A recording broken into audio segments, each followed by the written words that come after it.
Board of Commissioners, as the governing body of Clatsop County, all county service districts for which this body so acts, and as the Clatsop County Local Contract Review Board, is now meeting in regular session.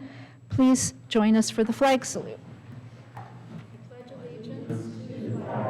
Of the United States of America, and to the republic for which it stands, one nation, under God, indivisible, with liberty and justice for all.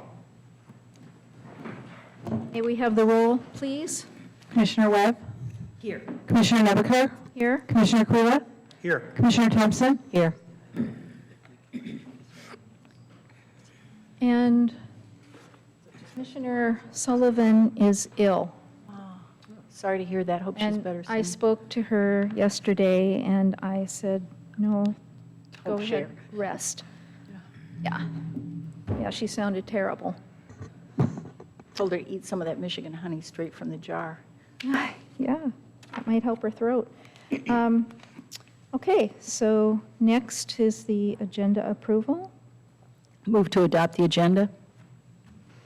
I All- second. Okay, sorry. All those in favor? Aye. Any against? The agenda is approved. Next, we have a proclamation.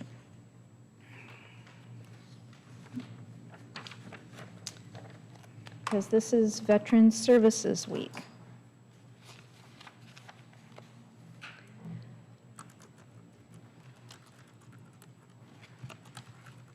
So I'm going to go ahead and introduce our Veteran Services Officer. This is Luke Thomas. And so we're going to ask him to just kind of give a little bit of information regarding the veteran services that we provide, and then have you read the proclamation on behalf of our veterans. Thanks. Thank you for having me. My name's Luke Thomas, retired Coast Guard Chief Petty Officer. I served over 26 years, and it's been 5 years now I've been the County Veteran Service Officer. And it's not an easy job, but it's very gratifying to help my fellow brothers and sisters that have served in the military. Air Force, Army, Marine Corps, Navy, Coast Guard. I even take care of the National Guard. In this county, I have about, it's really hard to get a solid number, but I want to say it's well over 5,000 veterans in this county. I'm the only veteran service officer in the entire state of Oregon that files benefits delivery at discharge, better known as BDD claims. And those are for active duty personnel. Occasionally, I have VSOs from around the state call me and ask me how to do that. It's an all-day process. Those claims take the entire day. And I'm happy to do it because the purpose is the veterans within 6 months of getting out can get a disability through the VA and have it done before they're a civilian on the street. Because it's a very stressful thing for a veteran to transition from military life into civilian life, and then on top of that, dealing with the VA. So it's a great program, and I'm the only one that does it. What do I do? That's really kind of hard to say in 3 minutes. I file disability claims. So there's service-connected disabilities and there's non-service-connected disabilities. And I am so sorry I'm talking with people behind me, but the non-service-connected disabilities encompasses aid and attendance, in-home care, there's a plethora of things, and that's basically for war-era veterans only. And if they are war-era veteran and they are below a certain amount of income, there's a lot of help. And I do that as well. And on the service-connected side, it's veterans that they don't even know they have service-connected disabilities. I had a gentleman come in to see me who was very deaf. He just wanted to see if he could get hearing aids through the VA, and I asked him what he did when he was in the service. And if my memory serves me correct, he was in aviation. It's a high-noise environment, and very good chance he had a disability just for hearing. And that's what he wanted to do. So in the process, I asked him a few questions, and I do this to all my veterans. I run them through a gamut of questions that I've developed. And one of them is, while you're in the service, in uniform, out of uniform, on base, off base, on duty, off duty, were you ever injured? And he says, well, me and two of my buddies were on Liberty, and a car jumped a curb and ran over me and another guy. The other guy didn't get touched, and he said, I spent 3 months in the hospital while they rebuilt my leg. And he never knew that that was a service-connected disability 30 years ago. And since then, he had to have both knees replaced. So came in just wanting to see if he could get, hearing aids, and it turned into a huge disability claim for him. So I do a lot of investigative work. I run things through, and that's as far as claims. I also do death benefits. When a veteran passes away, I file for death benefits for the widow. I file dependents claims. Once a veteran is over 30% of disability rating, then we do children and spouses and things like that. And the VA takes care of them as well. So I can keep going on and on and on, but I have a lot of different things to do that a lot of VSOs do, but the one thing that the other VSOs in the entire state don't do is the benefits delivery of discharge claims, and that's one thing I wanted to share with you that you might not know. That is a huge improvement, because I remember some time ago that it could take months, if not years, to get benefits. I remember It this. took me 1 year and 10 months when I got out. And I didn't have a VSO, and I made 38 trips to Portland. And I Yes. was completely disgusted. Yes. And it was kind of funny when there was an HR that worked here, and when I was told to go to the county, they wanted to talk to me about a job, and I talked to him. He says, hey, would you please be our VSO? And I was like, all right, what's a VSO?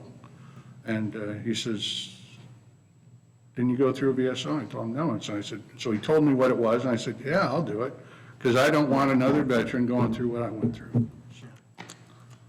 That's great. Thank you. Yeah, that's a lot. If you have something else that you want to add, you can take a little bit more time. Oh, no, I cover the whole county. I just got back from training. The laws and regulations with the VA are constantly changing. This year has been a really bad one. They've changed so much that all of the VSOs in the state were kind of upside down on our head. New forms. It's a new learning curve. We just need to redo, our thinking of how we process claims and stuff like that. They just changed a lot of forms on us and a lot of the rules and laws. Some for very good, actually. Now when a veteran is trying to apply for aid and attendance, it used to be they couldn't have any assets over $80,000. Now it's $125,000. So that brings a lot more people in. Assets like a house? No, they don't count a house. They don't count up to 2 acres of land or your car or any of your personal belongings. So It's kind of like money. IRAs and Oh, okay. maybe a rental property or something like that, or a piece of land. But now it's 125. It used to be 80,000. So, Good. but yeah, there's a lot of rules changing all the time. And I am accredited through the VA, and you have to stay accredited, and it's you have to attend training every year.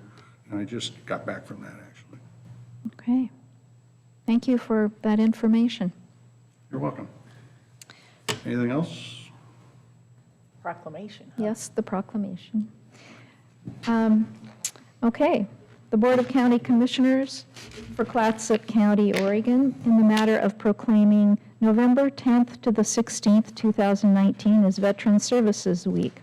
The resolution in order, whereas in 1919, President Woodrow Wilson declared November 11th as Armistice Day, the precursor to Veterans Day. And whereas America has 20 million living veterans of the Second World War, Korean War, Vietnam War, Persian Gulf War, and conflicts in Iraq and Afghanistan, as well as smaller engagements and peaceful deployments. And whereas more than 4,000 veterans of the U.S. Army, Navy, Air Force, Marines, and Coast Guard call Clatsop County home. And whereas the example our nation's veterans set throughout their lives is a testament to the drive and perseverance that define the American character. And whereas federal, state, and local governments, in recognition of veterans' unique contributions, have established programs and benefits providing health care, education, tax credits, employment assistance, and more. And whereas Clatsop County has committed to support local veterans' access to these services through its Veteran Services Officer Program. Now, therefore, the Board of Commissioners of Clatsop County proclaims November 10th through 16th, 2019 as Veterans Services Week to promote greater awareness of services and benefits available to our military veterans and urges all citizens to honor and support those who have worn America's uniform and the families who stand alongside them, dated this 30th day of October 2019. We clap now? Sure.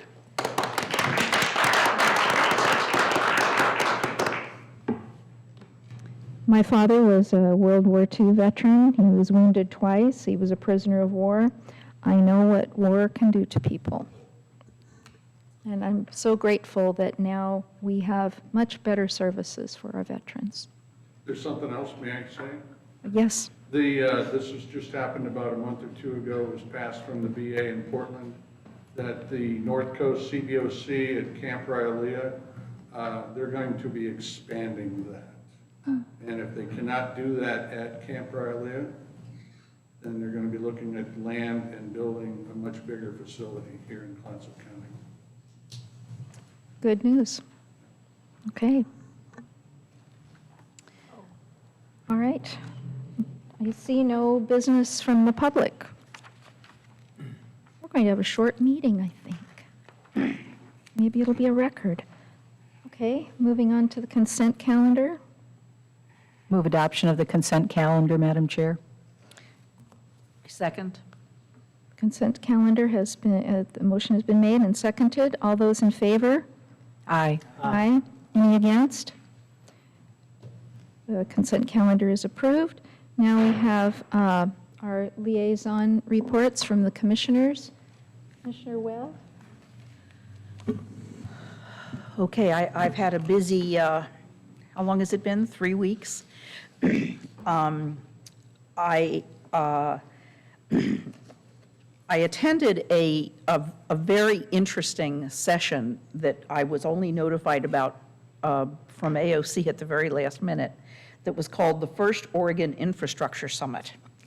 And it was sponsored by Business Oregon, but a lot of other state agencies were there. And there were all the water agencies. You know, I can't believe how many separate departments there are relating to water in the state of Oregon. It seems a little crazy, but the good transportation, a lot of those folks. I kind of wish that I had been able to take some of our public works people with me, because it was a tremendously great learning experience for me. And I actually did a summary of my notes. So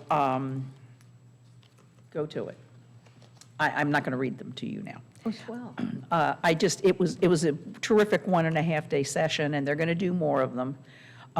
It raised, and it was particularly, I thought, germane, because by far the biggest discussion was around water facilities. And it was really very much aimed at rural areas, which, you know, a lot of our statewide meetings aren't. And so it was really interesting. And there was a lot of discussion about the future of water, and the fact that it was followed by our 100-year water vision meeting was really, I thought was really interesting. And in fact, the SIUSLA, the lower, I can't remember what they called it in Tillamook, their big project that we saw a movie about, was actually, I had seen it previously at this summit. There are some very interesting projects going on across the state that in rural areas often relate to a new phrase that I learned that, of course, I'm not going to be able to identify at the moment, but it's basically the concept that, especially in rural areas, if you're dealing with, that we should be dealing with water policy on a watershed basis, which of course everybody says, oh, yes, we do that. Well, I'm learning that in fact we don't do it very well.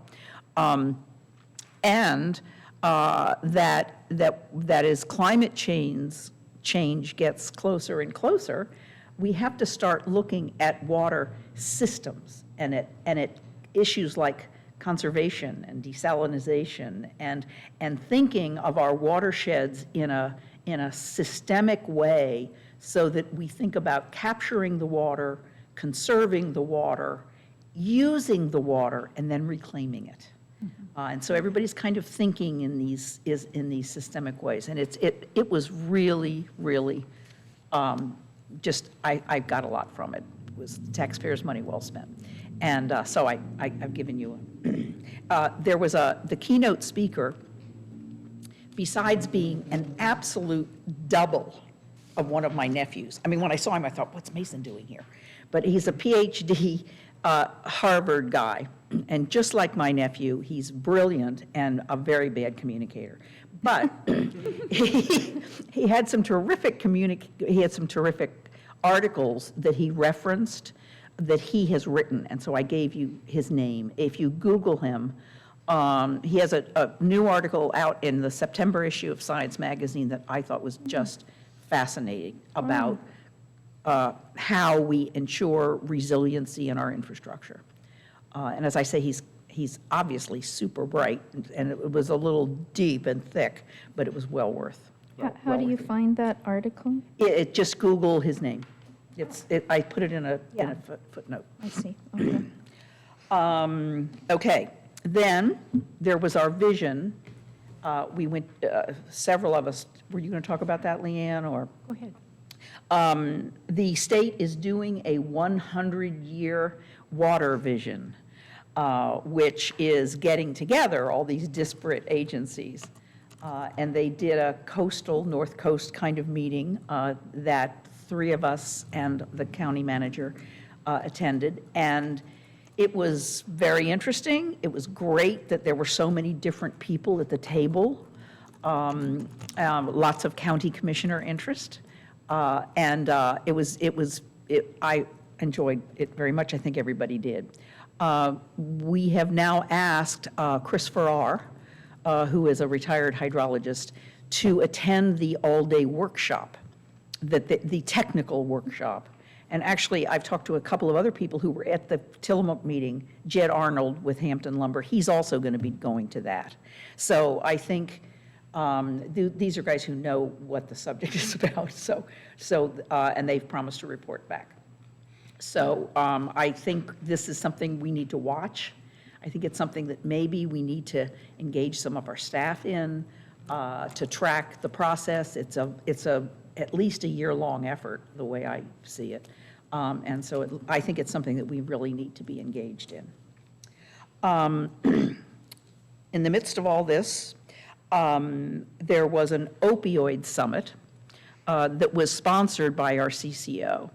And it was primarily a day for professional people who, you all can correct me since our public health people are here, but it was kind of a best practices, lots of conversations about programs that are working or not working related to opioid addiction. And I found it I moderated one of the sessions, and I found it very, very interesting. Lots of lessons learned from Central City Concern, which is an agency in Portland for which I have enormous respect. So, one of these recent Monday evenings, there were 2 commissioners and our county manager attended the joint, I guess it was a meeting hosted by the city of Astoria to give a complete explanation of the enterprise zone application that is going to be coming in from Fort George. And it was a wonderful presentation. Fort George, as usual, is has great vision, and they're going to be occupying a space in the old warehouse complex, which I never thought I would see filled again. So it was pretty exciting. They will then be coming to us. The way that enterprise zones work is that each of the jurisdictions that are a part of this system that we have, which is the city of Astoria, the city of Warrenton, and the county, and the port, we must all approve this enterprise zone contract. So they'll be coming to us. I don't know, Don, do you know when? We don't have the exact date yet, but I would assume it would be in the first quarter of the next calendar year. Okay. So, Okay. So it's, and I was quite astounded at the job creation. I mean, they're talking about 350 jobs, and they have as typical for that group, they have a lot of great, cool ideas. And I think it's a marvelous opportunity for the city and for the community. That's it. Can you believe it? I'm finished. I'm sorry, I've been really busy. It's okay. It was I- all worth hearing. I wish that we could amend the charter so that I could be reimbursed for my kennel charges when I travel, because they're breaking me. But, so it's been busy. Okay, thank you. Commissioner Thompson? Well, water, because when you're talking about all those new jobs, I'm thinking brewing takes a lot of water. So the interface between the personal needs and the economic needs and how we take all of it into account in the various industries and the trade, I mean, it's really complex calculation, so thank you. Water, you may have seen, was on the front page of the Daily Astorian. We're getting, I think, very good reporting on some of the issues because, you know, we had some of my good neighbors come and talk to us about the water situation in Falcon Cove Beach. Well, there's some other good neighbors who say, well, wait a minute, we don't agree with the way you're looking at things. And so it turns out that a special district is accountable only to the voters. But in my neighborhood, there are a few voters, there are more homeowners, there are more additional property owners, but the only people who are empowered to elect the water board are the folks who say, I reside in Clatsop County. And in the last election, there were a total of 10 votes cast. But it impacts much more than that. So looking at the implication, the systems issues that you're talking about is very important.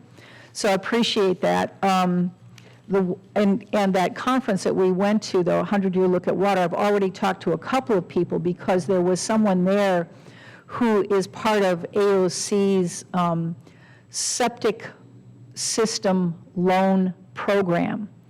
And I went back on the Community Action Team board. Thank you for considering that assignment, sir.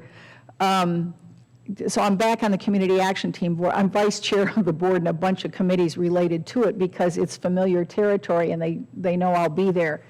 So I passed it on to Dan Brown.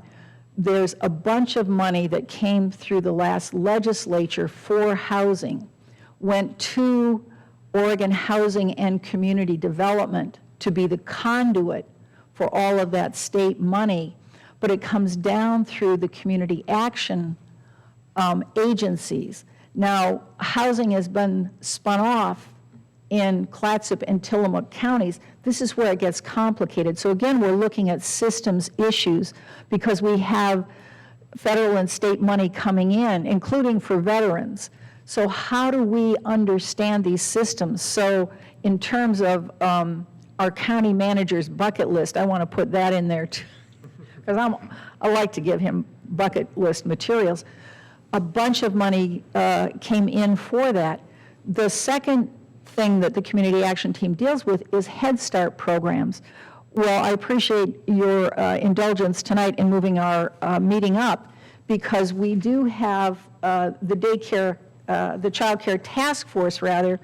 We're having a showing of No Small Matter, which is a film about early childhood education. I'm 2 extra handkerchiefs tonight because it's so touching. the county manager has said that he will arrange to have us have a work session so we can all see it. So thank you for that.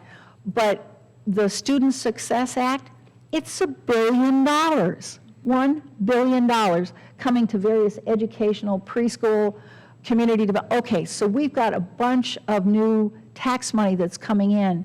How do we organize ourselves as a county governing body to be most supportive, to use that money most effectively for everybody all over Clatsop County, whether they're in rural or incorporated areas? That's the question. I did an op-ed with Commissioner Tony DeBone from Deschutes County. Look, we got a banner headline, you guys. What we attempted to do was to reach across the state and link arms so that we could look at all sides of the cap and trade issue, speaking for building the moderate middle, because Tony and I both believe in that. And so we worked together on a Google Doc. Larry Taylor, I'm sure your influence was felt in that, because we were actually technologically capable, but what it meant was we could collaborate and compromise online. So somebody didn't like this word or that word or that, and so we changed it. So it was really very effective.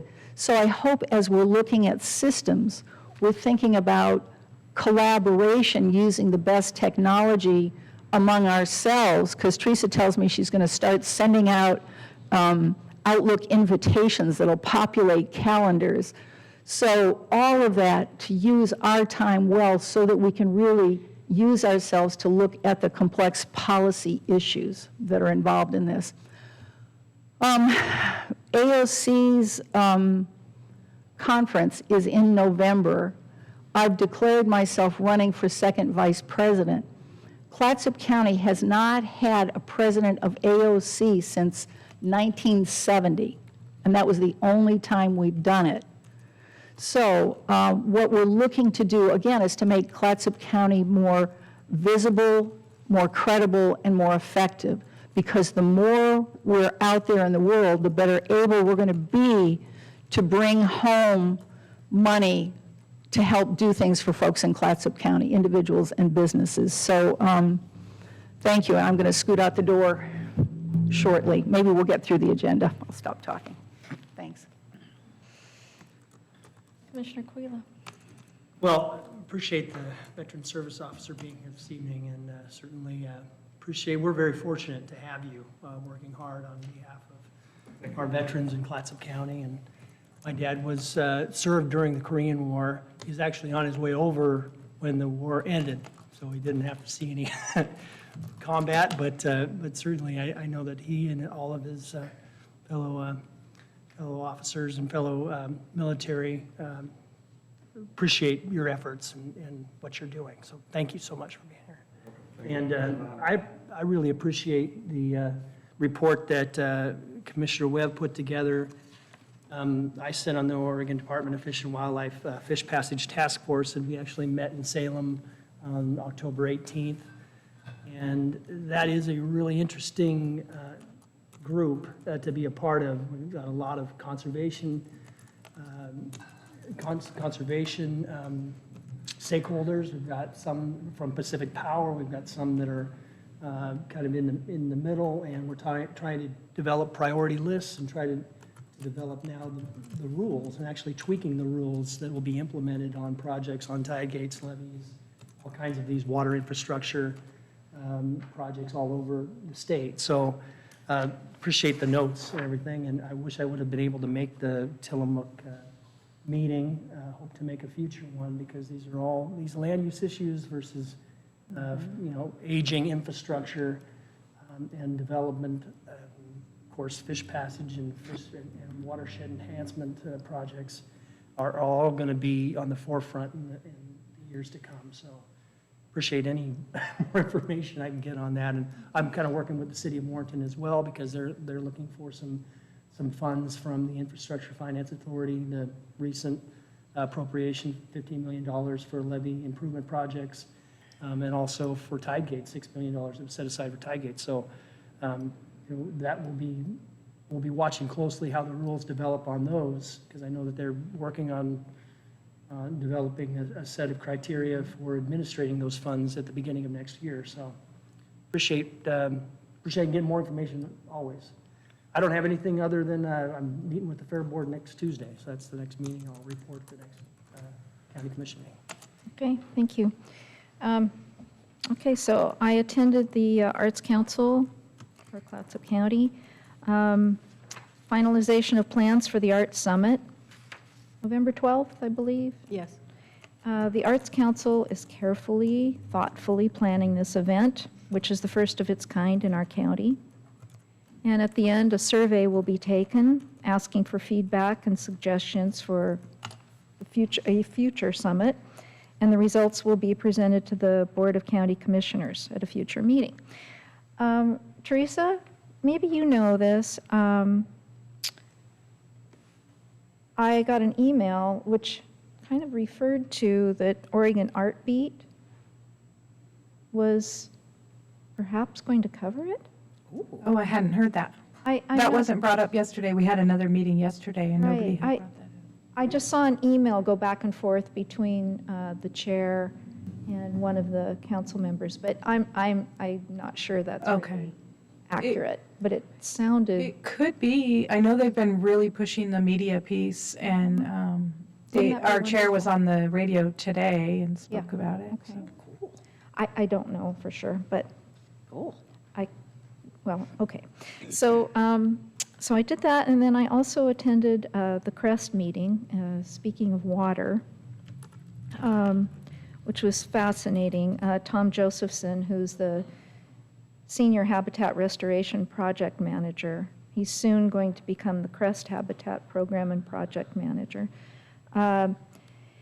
He presented several projects that have been that are either underway or have been completed.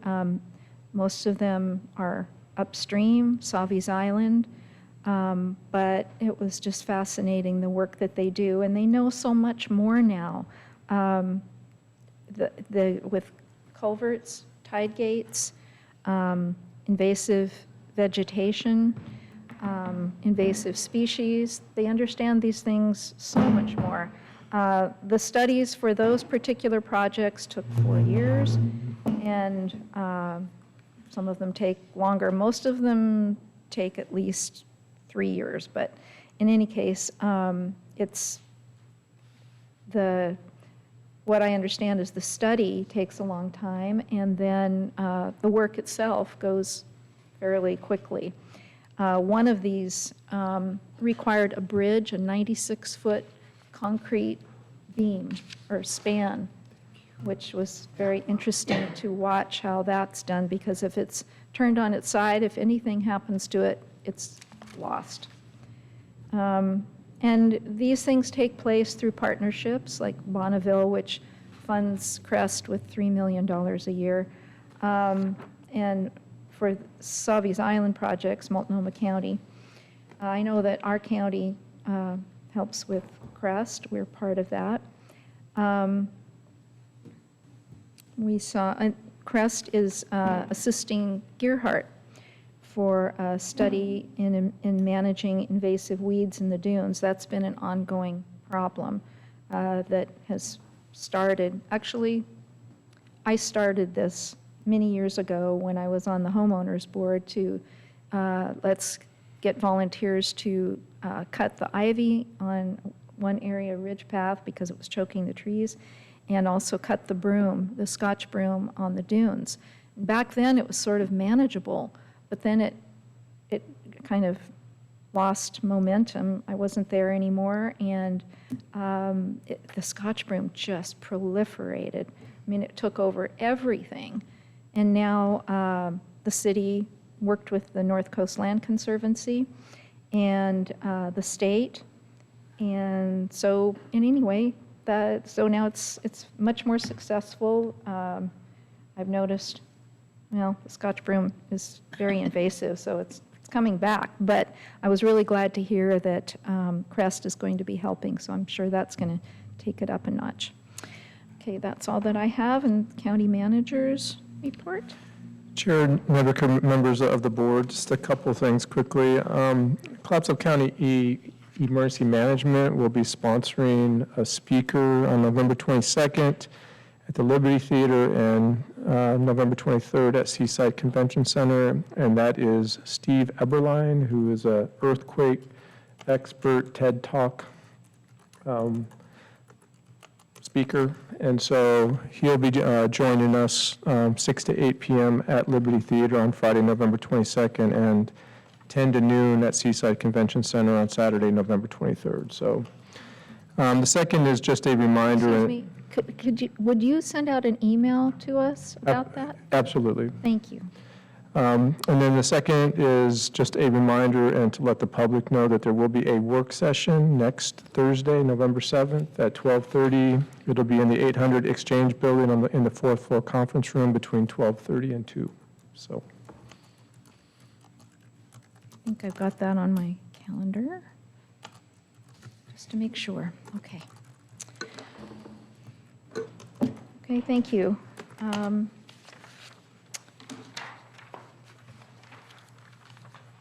Now, let's see, public hearing? Yes. Oh, yes. I believe you need to take a vote on the proclamation. Oh, really? Okay. So let's back up. I'd move that the board approve the resolution and order proclaiming November 10th through November 16th to be Veteran Services Week in Clatsop County. Second. Can I ask a question about it? Are we doing any kind of a public information program about this? Yes, we will be doing some advertisement, Facebook activities, newspaper, and just using Luke and others to just make sure folks know. There's been radio campaign too at various times, making sure that residents do know that there are services. Madam Chair, I'm sorry, I have to go out to be on this panel. When we moved our meeting to be the 30th instead of the 23rd, we'd already scheduled that panel discussion. So with apologies to miss your presentation, I'm going to head out the door. Thank you. Okay. Thank you for pointing that out, that we did. We still need a vote. We have to vote on it. Yeah, we do. So it has been moved and seconded that the board approve the resolution in order proclaiming November 10th through the 18th the 16th, to be Veteran Services Week in Clatsop County. Would you please call for the vote? The roll. Commissioner Webb? Aye. Commissioner Creela? Aye. Commissioner Thompson? Aye. Commissioner Nebeker? Aye. So there are 4 votes in favor. I know I didn't do this quite right.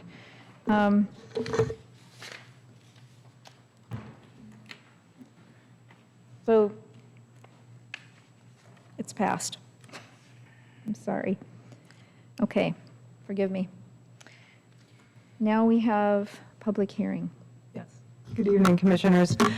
I know Julia Decker, our planning manager, gave you probably a very thorough presentation at your last meeting during the first reading. I know that Julia had mentioned that, I believe, Commissioner Nebeker, you had a question about how much the test costs for the proposed bacteria tests that we're asking for in this ordinance. And so that's related to the bacteria test for the people who are on wells and cisterns.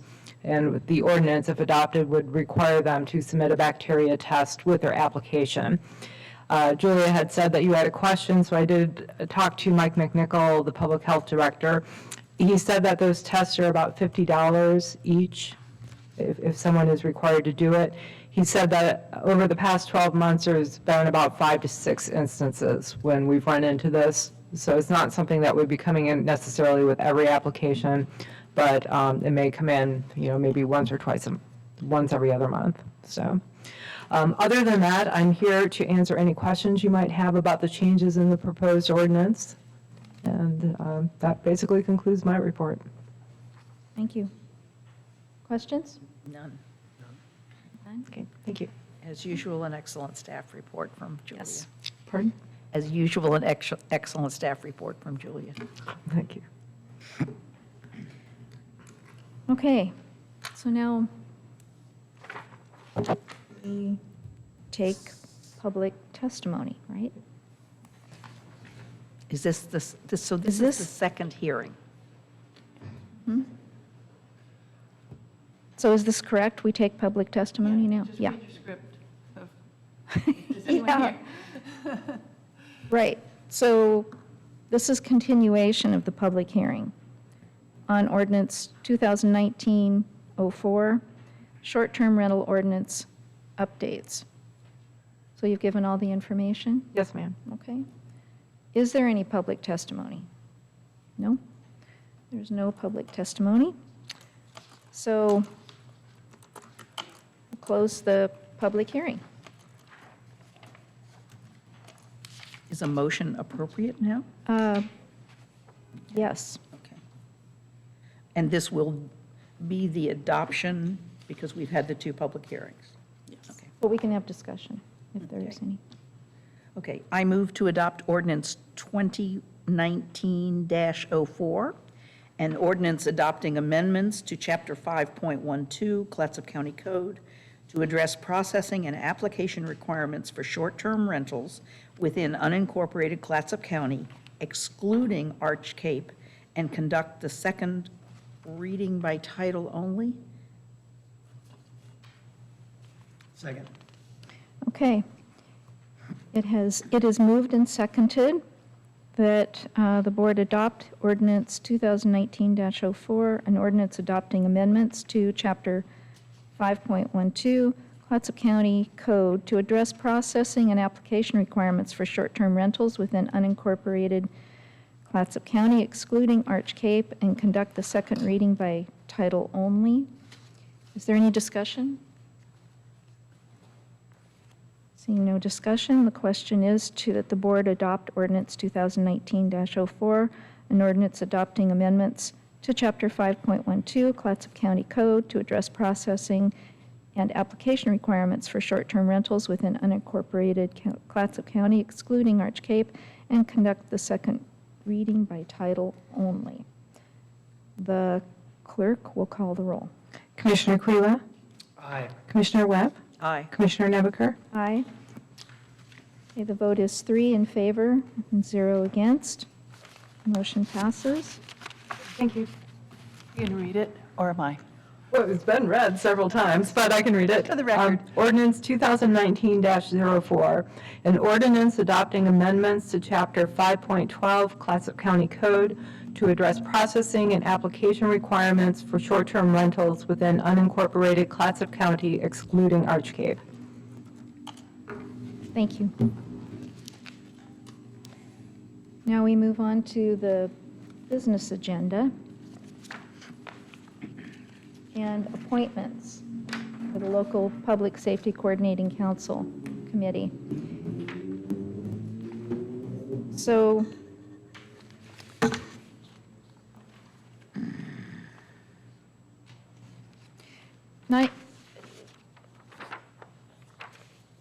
I think that this has never been done. I think this is what they were questioning. They were adding all of these other people into, maybe I'm wrong.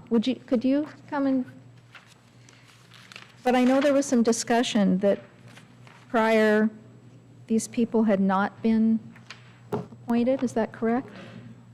Well, I know we have a sort citizen. of, because it's almost automatic, it's by statute, you hold the position you are a member of. So really, by statute, you all get to look at the lay member, short of changing, well, Kelly's no longer the juvenile director, so. And he's doing a great job, so don't do that. Yeah. Okay, so, And actually, the interesting thing is that this is labeled on the consent calendar. Is there a reason that, No, there's no reason. It's a business agenda item, so. Okay. Ready for a motion? I move the board approve the following appointments to the Clatsop County Local Public Safety Coordinating Council. Lieutenant Kristen Hanthorn to the Director of Community Corrections position, Kelly Broughton to Director of the Juvenile Department position, Michael McNichol to the Health Director position, Amy Baker to the Mental Health Director position, Terry Steenbergen to the Community-Based Nonprofit position, and Rebecca Reed to the Lay Citizen position. Second.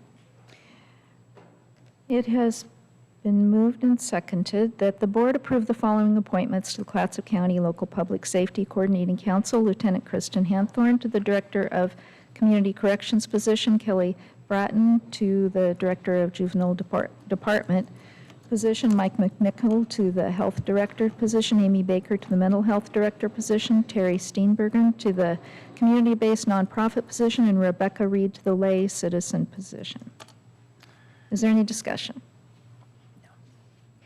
I think I was a little confused because I don't think before we have done this, other than to the lay citizen person. So That is correct, yeah, yes. so, but this is good. Well, it makes it official. Yes, it's official, that's right. Now, we always have a commissioner who is actually on the council who votes, but we don't have to include that commissioner, is that right? Because I don't, this is confusing to me. Well, I'm not sure anymore. There was a change in the law. There was a point in time when you had Oregon State Police, you had our commission. Seemed like we had 2 or 3 additional people on that, but there has been a change in the statute that changed the Okay, mandatory okay. members. Well, I think we could call it good. If we do need more, we can appoint them at the next meeting. So Okay, this is who we have for now. okay. Sounds good to me. So is the commission position a voting position? Yes, it is. That's why I was wondering. Okay, so is there any more discussion? No. Okay, the question is that the board approve the following appointments to the Clatsop County Local Public Safety Coordinating Council, Lieutenant Kristen Hanthorn to the Director of Community Corrections position, Kelly Bratton to the Director of the Juvenile Department position, Mike McNichol to the Health Director position, Amy Baker to the Mental Health Director position, Terry Steenbergen to the Community-Based Nonprofit position, and Rebecca Reed to the Lay Citizen position. The clerk will call the roll. Commissioner Webb? Aye. Commissioner Aquila? Aye. Commissioner Nebeker? Aye. Votes 3 in favor, none against. Motion passes. Thank you. Certainly, Commissioner.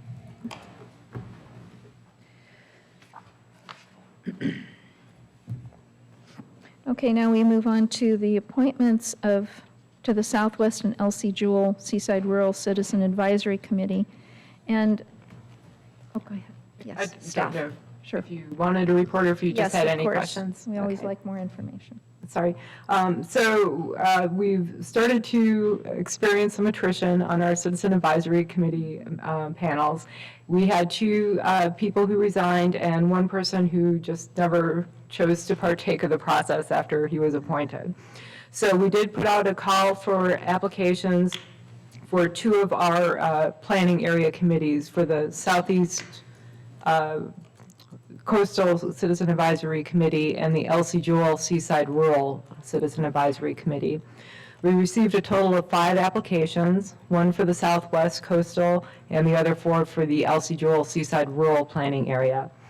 Staff is recommending that they all be approved, and that would consist of Virginia Edwards, Brady Gert, Diane Jetty, and Brian Lippy being appointed to the Elsie Jewell Seaside Rural Committee, and Christian Anderson to the Southwest Coastal Advisory Committee. And I'm happy to answer any questions. Okay. Thank you. Now, this is an ad hoc committee, is that correct? Yes. Yes. So do we still need a motion for an ad hoc committee? in the past, I think the chair appoints. Yeah. I mean, it doesn't hurt to have a motion, I'm sure. Okay. So I'll look for a motion. I move that the board recommend the chair appoint Virginia Edwards, Brady Gert, Diane Jetty, and Brian Lippy to the Elsie Jewell Seaside Rural Citizens Advisory Committee and appoint Christian Anderson to the Southwest Coastal Citizen Advisory Committee. I second. It has been moved and seconded that the board recommend that the chair appoint Virginia Edwards, Brady Gert, Diane Jetty, and Brian Lippy to the Elsie Jewell Seaside Rural Citizen Advisory Committee and appoint Christian Anderson to the Southwest Coastal Citizen Advisory Committee.